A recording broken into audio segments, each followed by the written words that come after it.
Ladies and gentlemen, the Board of Supervisors is reconvened to consider R4.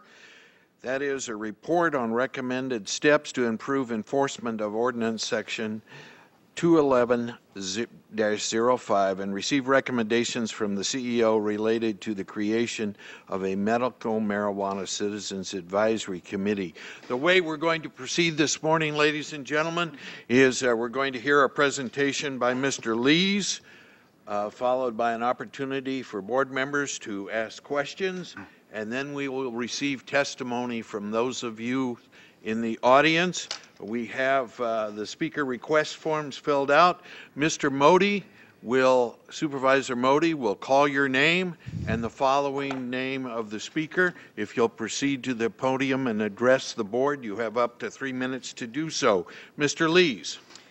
Thank you, Chairman Kehoe and members of the board. As you know, this item is in response to the board's direction to twofold: to improve compliance of our existing ordinance, which was back in 2011, and then also to review any new ordinances by considering input from a marijuana advisory committee.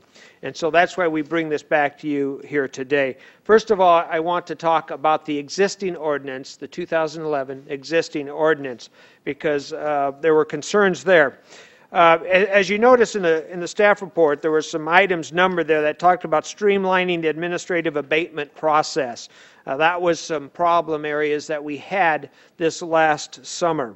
And so I want to explain what we're talking about doing there. And specifically, we're establishing potential hearing dates in advance. That was part of the problem, was once you had served notice, you would provide a hearing date, and then that would be another 30 days out. And so what we're going to do is actually we're going to schedule hearing dates in advance and canceling them if they're not needed.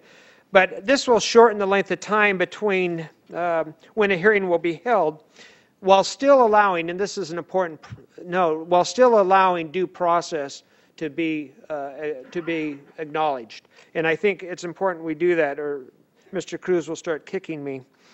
But the other thing this does is it allows a quicker response to those who have been served a notice or an abatement notice. And it gives those people who have been served an opportunity to resolve any issues they may have. So it's working for everyone, I believe. So that's how we're going to go forward with that's one of the things we're going to do. Number two is we're going to add a full-time resource management nuisance abatement officer. We don't have the people power to handle this by any means. We only had one abatement officer, and so I think it's essential that we have a full-time compliance officer that will not only become an expert in that field, but also will be able to respond very quickly to any concerns, any complaints, or that we might get. Now, along with that, obviously that's going to take additional resources, and that will have to be funded from the general fund. So that will come from the general fund. Along with that, we do know, and they're probably not in this room today, but we do know there is an element out there that are not safe to go out and visit sometimes. And again, we know they're not here today, but I will say that along with the resource compliance officer, we have to acknowledge that we need the deputy sheriffs to be involved with our inspections also as it relates to nuisance abatement and marijuana cultivation. So with that being said, we are also going to have to allocate additional resources to the sheriff to be able to have deputies that are that will be able to go along with our resource management officer to make sure that no one is put in harm's way. That again is additional funding that I would look to have it come from the public safety fund. One of the other comments that were made was to maximize the assessment and collection of administrative fines. This will actually naturally occur as we go forward in speeding up the process. That will also allow us to collect where appropriate, and again, still give those people that do not feel that they do not have a case, give them an opportunity to have their nuisance resolved quickly. And then the last one was a dual process. We know and understand clearly there is an element out there that does not want to comply with not only the ordinance but with the law. And with that, we have met with the district attorney's office and have determined that that we will put in a dual track enforcement. Whereas if there is a criminal complaint and a nuisance abatement, we won't wait for one to be finished to go to the other, but that we'll work them both on a dual track so that we can speed up that process also. That speaks to our existing ordinance. Now, a few weeks ago, we brought forth a enhancement to that ordinance. We talked about indoor grows and other things that we talked about probably to clean up a little bit the 2011 ordinance. Now, with that, there was a great deal of discussion, obviously. The board weighed in. There was a great deal of discussion from the public. We had many people speaking about the concerns they had with indoor grows, of mandating indoor grows and some things like that. After reviewing the comments, the board directed staff not to adopt that new ordinance at that time, but to form a marijuana advisory committee and ask this committee to go forward with making recommendations on how we could get a handle on what we feel to be those that do not want to comply. So after reviewing those comments, not only from the public but from the board, I wanted to come back and honestly, I'm struggling with making a recommendation that we go forward in adopting this new ordinance at this time. And this is why. We heard concerns from the public. We know the concerns of our own enforcement. And then to add on to that, we know we have pending litigation throughout the state, probably throughout the nation actually, but we have pending litigation that is continually changing and shaping what will be enforced and not enforced and what the law will be and what the law won't be. So we know that's out there also. So looking on those, taking all those things into consideration, I think it's premature for us to go forward with the new ordinance. And I would like to recommend at this time that we don't go forward. So I'm suggesting we do not adopt any new ordinance at this time. And that would actually nullify the reason to have a marijuana advisory committee at this time also. Now, as laws change, there may be an opportunity where we want to bring this back. And once everything is set in stone of what we can and can't do, then that may be the time where we want to come back, refine the ordinance, maybe make a change to the ordinance. But again, at this time, I think it's premature to make that change, so I'm suggesting we do not go forward with the new ordinance at this time, nullifying the reason to have a marijuana advisory committee also. Now, because we're not going forward at this, because that's my recommendation, and I'm trying to give you good business reasons not to and good personal reasons not to. Because I've outlined it like that, there's actually no action the board has to take today, meaning you don't have to vote for it or not vote for it. It just means unless you want to direct staff to do something different than our path forward here, then there's no action that needs to be taken today. And with that, I'll entertain any questions, or we could entertain the speakers. Questions of board members, please. I have one, Mr. Lees, relative to the 5 elements that you have on page 2 of the staff report. As the board recalls, there was a great deal of frustration experienced by people who had marijuana grows next to their property. Right. And they would report to us that these activities were going on.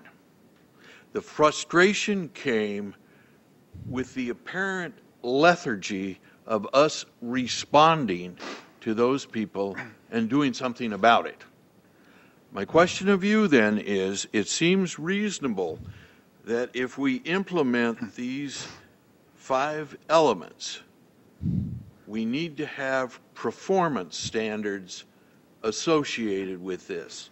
The public has to know that we're going to act in an expeditious and timely fashion when they report something to us.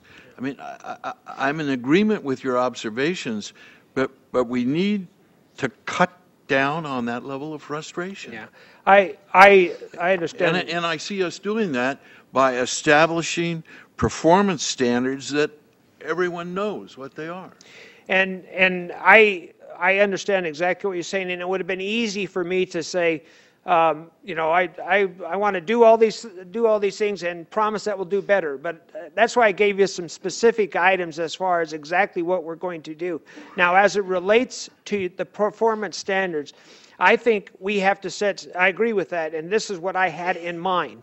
I had in mind that with resource management, that we set in writing exactly when a complaint is received and what is the expectation of reviewing that complaint, meaning when are we going to go out there and visit that, have a time period and identify that time period, and then take it from there as far as, okay, then when is the hearing set, then when do we, if there is a nuisance to be abated, then when does that take place? So I think there is a way to actually have performance standards.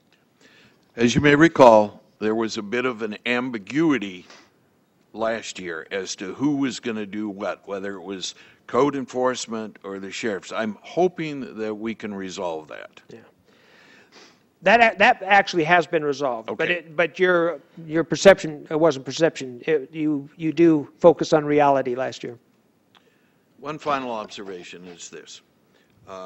As you recall, we have asked one department, specifically probation, to give us monthly updates on what's occurring in that department. Why can we not do that in this subject area? That each month or sooner, but on a regularly scheduled basis, staff will report to the board members what's happening and the disposition of these complaints. Yeah. The idea is accountability. Yeah. That would be easily attained. I would recommend we don't do it every month, but we do it those months where we have the activity, which is typically cultivation season. All right. Anything else? All right, then let's hear from those of you in the audience. Mr. Supervisor Modi will call the names of the speakers, the primary and the secondary. Thank you. I have first Dale Kemp, followed by Jess Brewer.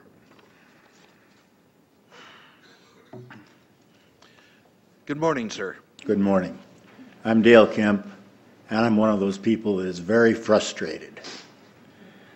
I own 2 parcels on the north side of Rock Creek Road in the Manton area of Shasta County. I live on one parcel, and the other is for sale. There are outdoor and indoor pot grows directly across the road on 2 non-adjacent parcels owned by the same person. These parcels are each 5 acres or less. Grows have been going on for several years and appear to be larger than the lots sizes would allow. These grows are not fenced and gated as required. There is no residence on one of the parcels. Land clearing, grading, and rebuilding of structures were all commenced without building permits. So much for the owner's respect for law and regulations. If I get a buyer for my available parcel, I must declare this neighborhood nuisance to the prospective buyer. This kills the sale and has resulted in a very substantial reduction in my actual property values and the value of all properties in the neighborhood. If the commissioners can't come up with a timely solution to this nuisance, I and my neighbors are entitled to a significant reduction in assessment and property taxes. The same will be true for several thousand other properties throughout the county wherever pot grows exist. This could result in a huge loss in taxes for the county, and obviously you can't afford that. It's been made clear today. I've been complaining to the Sheriff's Office, County Planning, the MET, the DEA, Fish and Game, State Water Resources, and the EPA, starting over a year ago. I have no problem with the legitimate consumption of medical marijuana, but it is apparent to anyone with their eyes open that the number of gardens in the county provide many times the quantity needed by those who have a legitimate medical need. I'm a retired registered professional engineer in California. I have the time available and the interest to serve on a citizens commission to work on a solution to the problem. And I think you're just really kicking the can down the road if you don't go ahead with this citizens commission and get some input now rather than waiting and then deciding to come up with it later. I believe that the advisory committee should be balanced and limited to people on each side who will limit themselves to solving the problem defined by the board, including those who advocate abolishment of medical marijuana, and those who advocate legal recreational use will result in nothing but a problem. No result at all, having people on the extremes. Such arguments are also outside the scope of this effort. Participants on this committee should be open to regulation of medical marijuana, not its abolition or expansion. They should, I believe, not be advocates of recreational use. They should not be growers who are flaunting the current regulations. If they are medical marijuana users, they should have a medical use certificate from an established treating physician, not bought from a fly-by-night practitioner. Thank you, Mr. Kessler. Jess Brewer, followed by Dr. Peter Rogers. Good morning. Good morning. My name's Jess Brewer. I own Trusted Friends. It's a marijuana collective in Redding, California. I've been in business since December of 2008. I agree with Mr. Lees in some parts that I think that you should hold off on any more ordinances on medical marijuana. I do think that you do need a committee to actually have both sides put forth their ideas in this. A lot of this seems to be about illicit marijuana grows and use. I think that the medical marijuana guys tend to take a hit on this. I would suggest that you get people into the business. I would volunteer my expertise and knowledge and time. I would suggest that you get Pete Hansen, one of the local doctors, some of the growers, and of course some of the advocates that are on the other side. I think that you will gain a lot of knowledge on what's illegal and what's legal. Let's divide it up. Let the sheriff department do what they need to do on illegal grows, and people that abide by the ordinances, they shouldn't be bothered by the police department, their neighbors, or citizens that have different views on that. Thank you for your time. Again, I hope you look into this. Let's head it off before it gets to be too big, and I think with that is getting people from both sides. I know, being a collective owner, I've had 8,000 people, over 8,000 people sign up at my collective. I'm one of maybe 10 in this town, so you can see that there is a lot of people that are medical marijuana users, and I think their voice needs to be heard just like everybody else's. Thank you for your time. Thank you, sir. Dr. Peter Rogers, followed by Doug Bennett. Good morning, supervisors. I'm Dr. Peter Rogers, and I'm a physician who has a local medical practice in Redding, which specializes in medical marijuana evaluations. I'd like to thank the supervisors for replying to my email requesting a position on the Medical Marijuana Advisory Committee. And I do agree with both prior speakers that I do think it would be beneficial to proceed with having a Citizens Advisory Committee. I wanted to please let the board know that approximately 50% of the patients I see are on a fixed income, either Social Security or Social Security disability. And I've also provided the board with the U.S. Census Bureau 2007 to 2011 American Community Survey, which shows that 17% of all people living in Shasta County have an income below the poverty level. And as respect to the original ordinance that was submitted in 2011, the cost to construct an outdoor accessory structure, according to the Craftsman National Building Cost Estimates of a 12 by 12 structure, is approximately $3,587 or $25 a square foot. I'd respectfully request that the Board of Supervisors be aware of the economic impact on patients who have legalized medical marijuana grows for their personal medical use. One of the points that was brought out in the last meeting is regarding physician recommendations for number of plants. That is incorrect. A physician in the state of California cannot recommend the plant number. They can only report what the patient reports that they're using for their personal medical use. And I'm available to answer any questions you may have, should you have any. Thank you, sir. Thank you. Doug Bennett, followed by Peter Scales.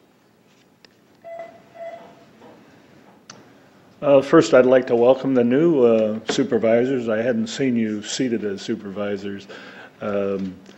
Some of you know me in different roles in the community. I'm a good neighbor to some and have worked for healthy local food that involved others on the supervisors now.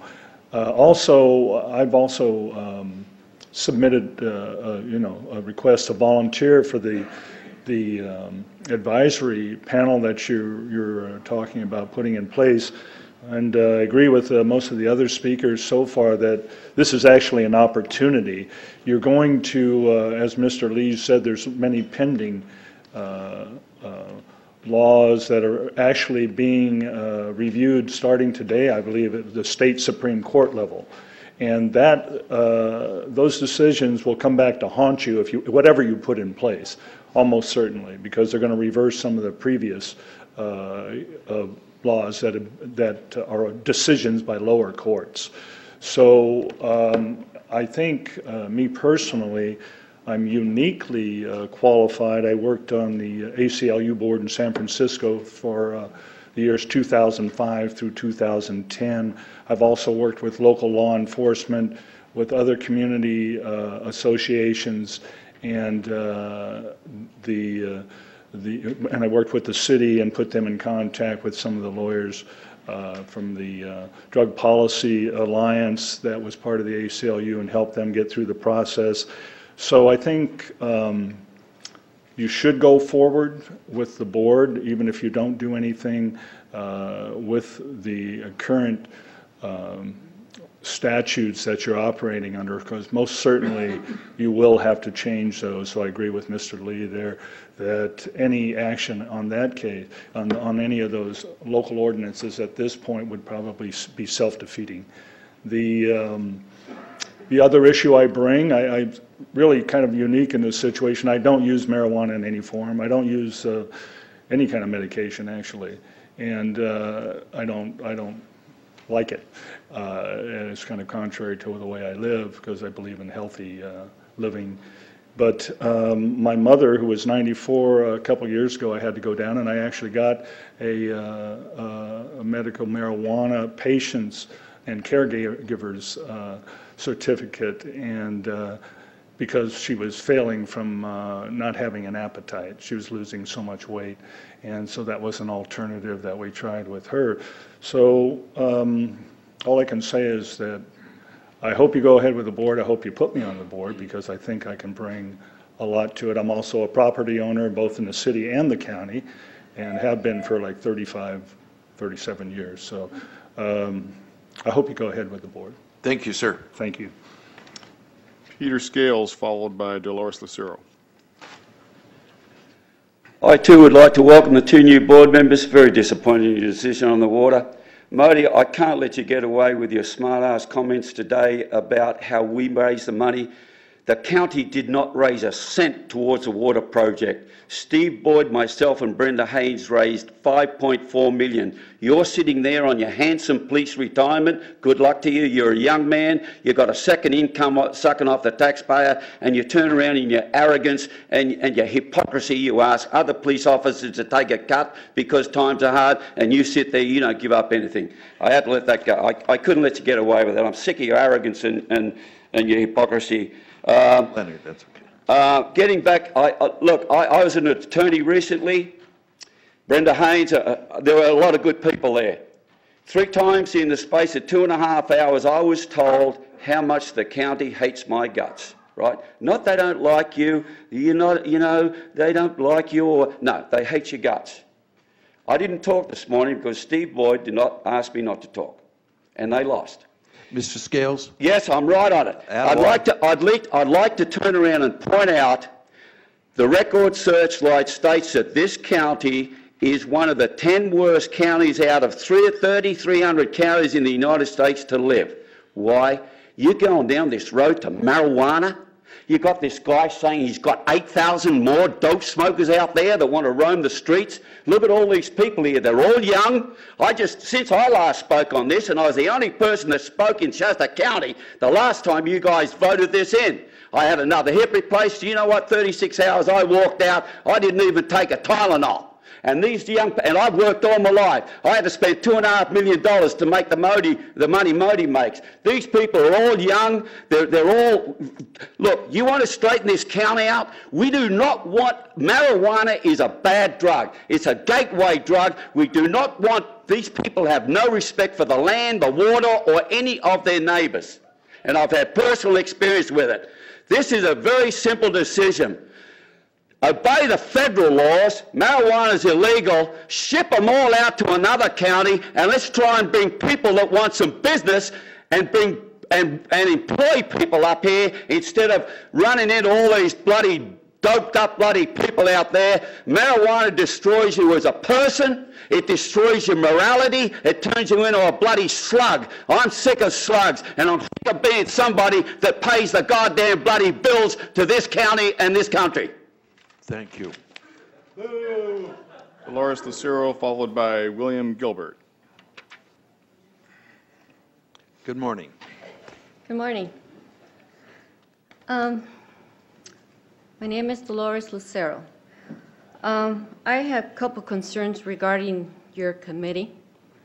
I do expect for you to vote, to move forward with this committee. When the previous board of supervisors, but the 2 new ones, I'm very disappointed because you are responsible.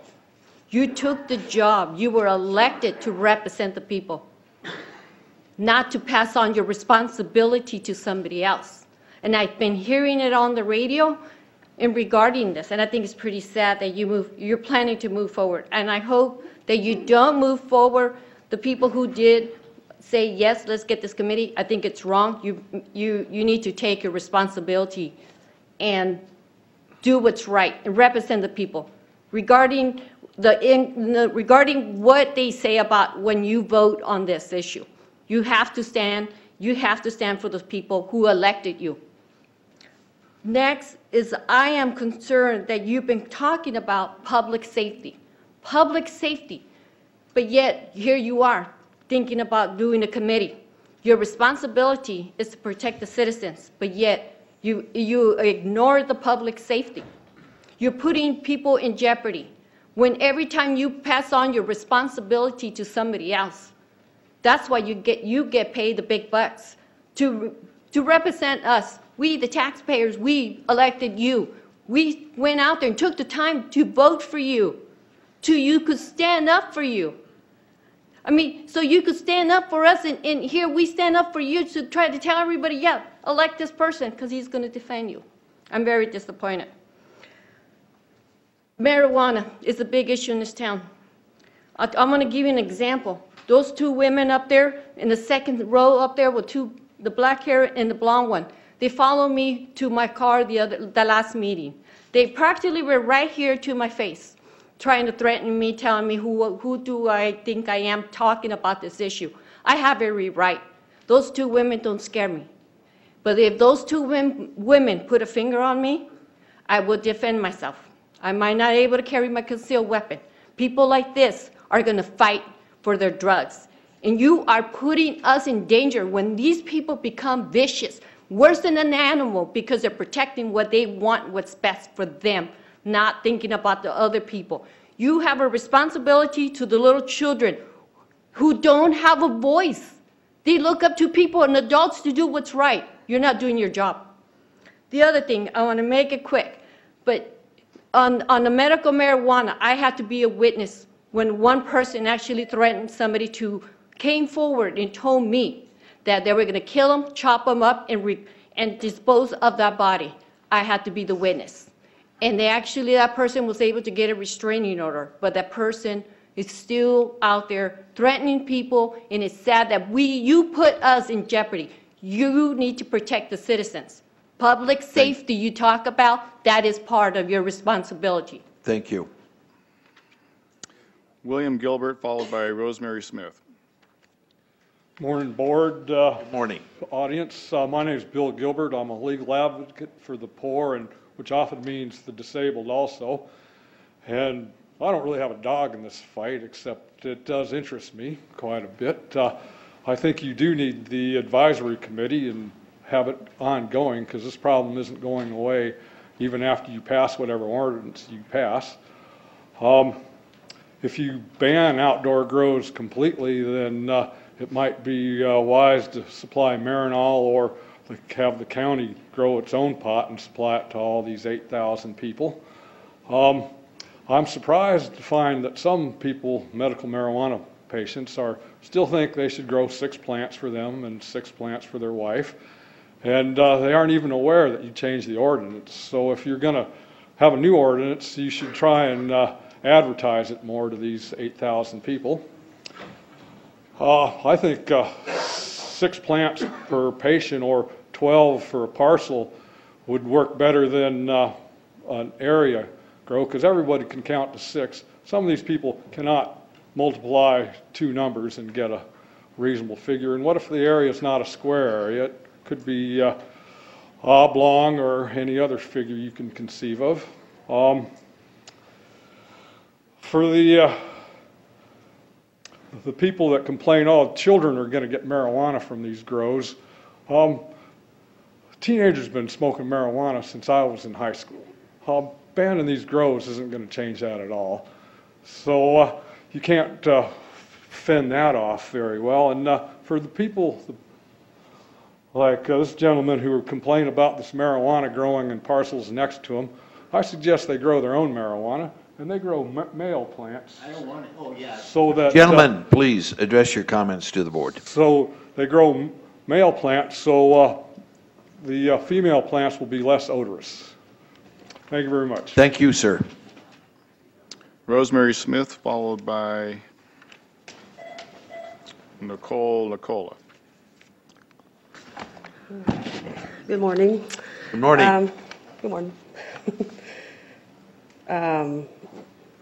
Just from reading the agenda item in the beginning, I had different ideas of what I wanted to talk about, but after hearing Mr. Lee's kind of changed some of my opinion on it. I agree with some of the things he said about not changing the ordinance at this time.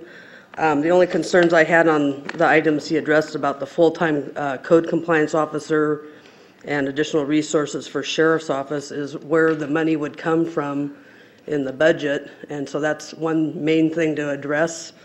If the board wants to continue going after the compliance type things on the ordinance, that's something they really have to address. I think at the last meeting, some citizens said, we don't want the extra money to go to that. So that's, there's a pro and con to that. So where's the money going to come from, and is that what the citizens really want you to spend the county budget money for?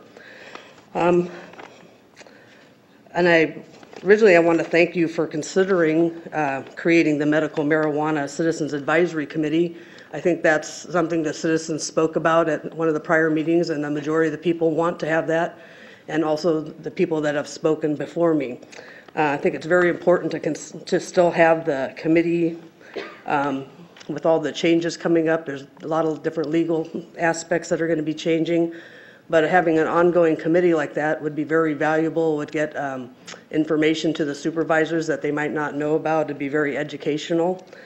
And when you do put the committee together, they have to realize they're dealing with an ordinance regarding land use and zoning. And it's not just if they agree or disagree with allowing medical marijuana, that's a different law. So they're going to have that in their head, that they're dealing with an ordinance that involves land use and zoning. And I would enjoy representing citizens on the committee. I have the time to do it. I'm retired right now. And I have researched it for many years and feel I'm a pretty good representative of the citizens. So thank you for your time, and I think we should still have the committee. Thank you.